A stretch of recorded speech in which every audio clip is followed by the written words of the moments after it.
Well, it is 5 o'clock, and he has shown up. The president of your Oakland Athletics, Dave Kaval, here on A's Cast Live. And first, let me say, Sunday was spectacular. It really was. I mean, honoring, and I thought it was such a unique class that we had when you talk about guys that won 3 straight World Series. I mean, what Ray Fosse meant to all of us, not only as a player, as a broadcaster, as a mentor. For sure. You grew up with him in Cleveland. Yep, Cleveland connection. Right? Absolutely. And then you think about Joe Rudy, and you think about Sal Bando, the captain. Eric Chavez was a great player, one of the premier defensive players of his time.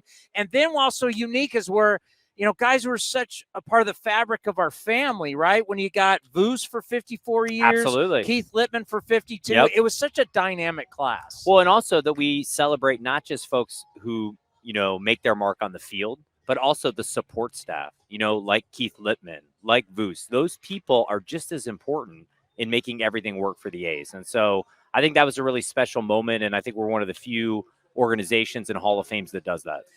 And what is it like for you and your staff when everybody shows that appreciation for making that happen? Because we never had it. We have to start it at some time. We did. You start it, and what it means to men who haven't played in so long. I mean, it was the 70s, but what it means to them and their family and the grandkids and everything is so special. Well, baseball is something that's passed on generation to generation. And so I think being able to tell your kids, or even meet your hero, like your father's hero, whether it's Joe Rudy or, one of these former players. I mean, it's kind of amazing, Vida Blue, we had all the ex-players here who are in already, like Ricky and Reggie. It was just a great feeling and a really special day for the organization. Yeah, to see Ray Fosse's grandkids and know that they'll remember this for their rest. Oh, and they had a great lives. time. I love spending time with them and the family. And I mean, it was bittersweet because he wasn't here, but I know he was looking down. There is no question about it. He was. So, the ballpark continues to be the focus. A ballpark. The saga goes on. It marches on. The port, really good now, right? Yeah, absolutely. Absolutely. You got what you wanted there. Another hurdle that you cleared. How big was that for you? Well, that was one of the hardest votes in this whole process because BCDC requires a 2/3 supermajority. And a lot of times you only can get a majority in these entities. So that was a big deal. We only had 2 dissenting votes. And it was just really, really positive about building momentum this summer and hopefully getting us to a point later this year where we can get a final binding vote out of the city council. Yeah, that's the thing that we're all waiting for, right? We want the binding vote. Right. So you hear a lot of different things, and that's the problem. There's a lot of people who don't put their name on stuff, and there's a lot of stuff that gets thrown out there. Of course. Well, that's the modern media world that we live in. So correct. But you don't. You always put your name on it, which is interesting. True. I'm right here. Your name's on it. Everybody else is like, well, so-and-so, but they won't say who that. All right, so when we talk about binding vote, how do you get the city council to have a binding vote? I think the key thing, and it's everything, is the city needs to demonstrate that they have the money for the off-site infrastructure. They have not been able to show us, the league, even, their own constituents, that they have identified the sources of capital. And they're about at least $200 million short right now. And so it's very hard to take a vote until we know that they have the funding lined up. And so we're working as hard as we can to support the city on federal grants, going to Washington, D.C., bringing our union partners involved, talking to the Department of Transportation, Mayor Pete Buttigieg, all these people to ensure that we put our best foot forward because we have hundreds of millions of dollars of grants that the city has applied for, but we need to know as soon as possible if this money is going to be allocated for our project. Buttigieg, you're going to the top. Why not? Why not? And, the mayor's done an incredible job. Libby, she's obviously talked to the vice president who has roots in Oakland. And so I think we're pulling out all the stops. But by the same token, we really are running out of time because Libby's going to leave office at the end of the year. She's termed out. And so I think between now and the election in November is the critical moment that we need to figure out how the offsite money comes to fruition, because many of the other issues are actually kind of solved. This is really the big bogey to figure out. Yeah, it's a tough thing in the postgame show when people call and they want to start talking about the political. That's not really my lane. I kind of try and stay in my lane. That's good. That's good. A lot of people don't stay in their lane. Right. So it's kind of like, hey, you want to talk war? I'm your Huckleberry. But you want to talk about the Oakland politics? I'm not your guy. But is that maybe a worry that we are in an election year? I think it complicates things. I mean, you have several members of the city council running for mayor. And so we're just getting caught up in a little bit of that process. But we don't have a choice. This is where we are. We've spent 5 years. We've spent over $200 million on this project. We need a binding vote. And, the path to get there is for the city to identify the money sources. And I think if they do that, I think we can pull it off. But that's the big question and one that we need an answer to. And one thing that our fans need to know that baseball wants, it's the NFL model. They want to go to 32 teams. Yes. And the only way you can expand to those 2 new cities, and we hope our own Dave Stewart gets Nashville. Yeah, for and sure. then whatever the other city is. But they can't do that until the A's and the Tampa Bay Rays get figured out. It's just this big unknown, and it's been going on probably too long. I think the league feels that like it's go time for both franchises, and that's why they're really pressuring hard to say, hey, we need a plan. And keep in mind, we only have a lease here for 2 more years. And, it's not like these stadiums just pop out of the ground like a mushroom. They don't get built like in 3 days. It takes time. It takes planning, infrastructure, all these different pieces. So we really need to get going to ensure that we can make any timeline that makes sense. When does a vote have to happen before we hit DEFCON 5? And oh my God, I think they have to at least schedule a vote this year. I mean, hopefully you'd have the vote this year, but keep in mind, you can't really schedule the vote till you have the money. With a lot of these things, it comes down to money. And, we're paying for all the on-sites. We've agreed to all the community benefits. We've conceded on all these points, but at the end of the day, the city identified back in 2021 that they would take the off-site infrastructure. That's like the roads, the bridges, the bike lanes, in places like Chinatown and downtown and Old Oakland, all needed. Don't get me wrong, but those are things that we really need the city to come up with. And they said they would. And hopefully they can line everything up and make that happen as soon as possible. Because you've negotiated everything into even low-income housing. I mean, you've done the affordable housing. Yeah, we have a general agreement on that in the framework, which is great. And I think the city council has been very supportive of the numbers and the percentages. And so really the focus right now is just all on this offsite infrastructure. Like everybody, it's like all hands on deck to solve that.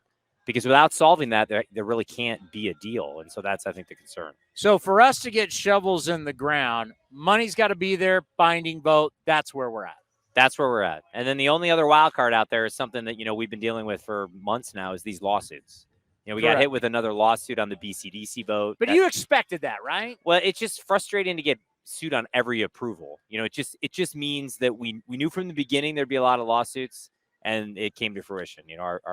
Our predictions were correct. Has there really ever been a big project in California where it didn't have lawsuits? Well, not in the modern era. I think when they built this place, I don't think there was any lawsuits. But that was a long time ago. 1966. Long time ago. That was a different state at the time. Different state. Yeah. So how do you handle that? Well, you first of all lawyer up. We got a great group, Gibson Dunn. We got Whit Manley. We got all the same people who worked on Golden One, worked on Chase Center, all the big projects, 49ers.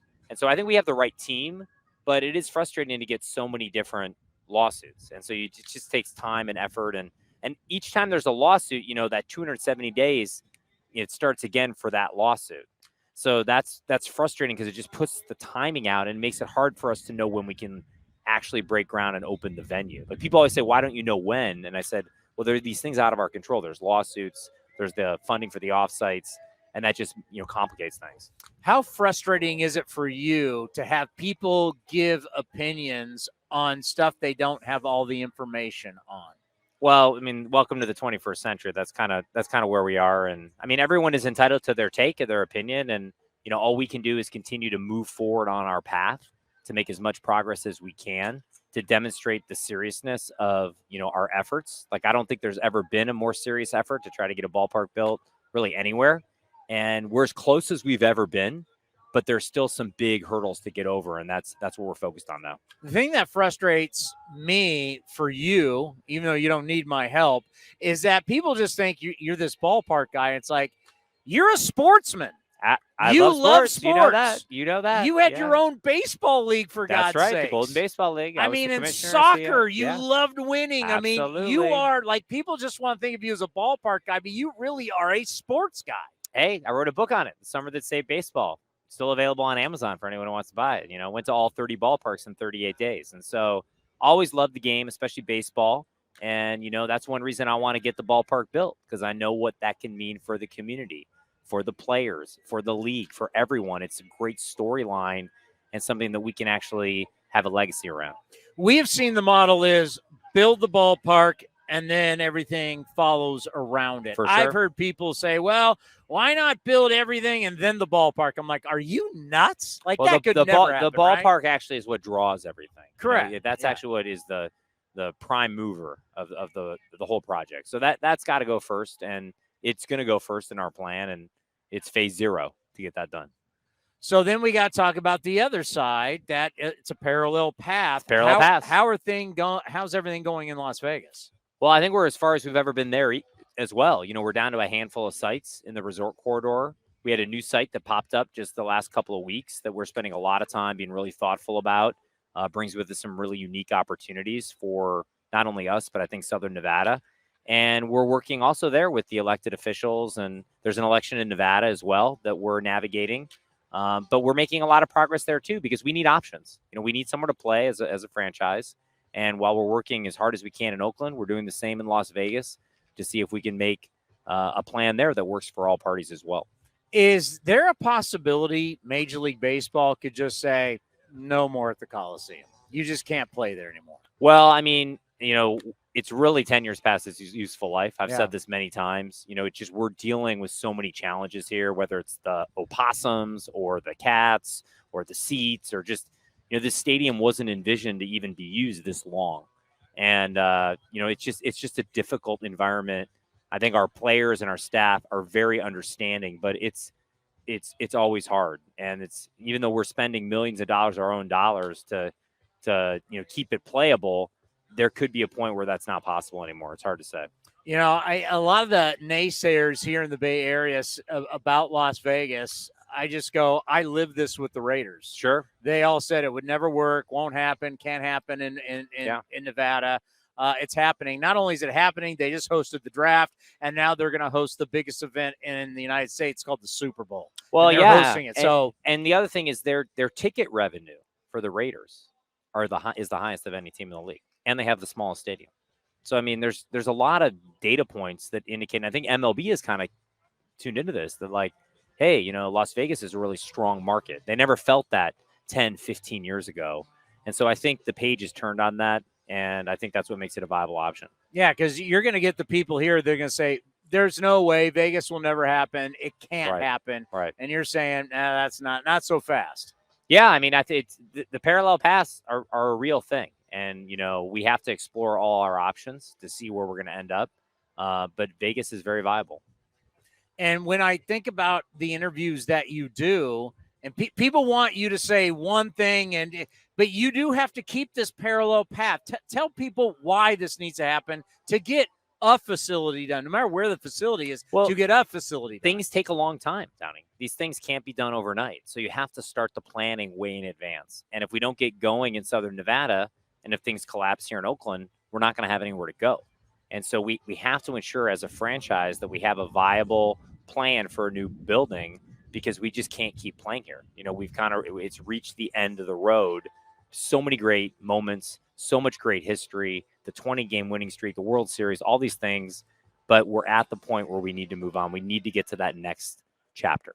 Do you still think about what this property could be someday? I think it could be great. We own half of it. We'd love to keep the arena, find out a way to work either with the African American Sports Entertainment Group or the city on the other half, and develop this in a very positive way. That's kind of a second project. We've been focused more on Howard because that's kind of the key path. But I think this could also be redeveloped in a really positive way. Team's grinding right now, and the one thing that I keep saying to Mark Kotze, what I've been impressed is he laid it out to everybody. It's not going to be easy, but we're still going to play hard every single day. What have you seen in Mark Kotze in his first year as the manager of the A's? I think he's been tremendous. I think he's brought new energy to the role and to the clubhouse. And I think the young players are especially responding, and they're learning a lot. And it's great to see it. And I think there's been a lot of positives beyond the record that's really important for setting a foundation for success long term. Because we're in that Moneyball cycle where, we're bringing the younger guys in, that we're doing a lot of the trade. And that's Billy and David, they're the masterminds Yeah. pulling the whole thing off. But very soon we're going to have those new players, and they're going to start coming up, and they're going to start making a bigger impact. And to have Kotz and the rest of his team here to nurture them, to build them up, I think is going to be tremendous. And it goes back to John Hart and the Cleveland Indians. I lived through that growing up. Before Jacobs Field, it's like they got all those great young players. So when Baerga, Lofton, Bell, everybody, when they opened up those doors, they were ready to rock for years. Well, that's the model. That's what Billy always has said: is you want to line it up so you have basically a rising team into the new ballpark, and that is the ultimate recipe for success. And the Guardians Indians at the time, they sold out like 450 games in a row. Yeah, it was the record. It was like incredible. And so that's the same kind of thing we want to duplicate, no doubt. Well, for years, people preach patience. Patience is out the door. We need answers now. Yeah, I mean, there's no more waiting. We really need to know between now and the election in November. And I think we're on a path to get there. It could be turbulent. There could be ups and downs still. But, we're going to do what we can to make sure that we can get through it and be successful. It's never a dull moment. No, but that keeps it fun. It's a good story. It's good for the media, right? It's good for A's Cast. How do you always keep a smile on your face? I'd be tearing my hair out. Look where we are. We're on a baseball field. Clay Wood, he's done a great job. How can you not be smiling? You're not taking shots. Sunny, 75 degrees. This is good. Got a great shirt on. American flag looks good. He's a good-looking guy here. God, you're better than me. I'd be taking shots at people. I'd be going nuts. No. You're good at this. No, I don't know. Whatever. We'll see. You're good at this. Hey, thank you very much. Awesome. We always Thanks appreciate the time. Awesome, guys. Always great. The Build right here on A's Cast.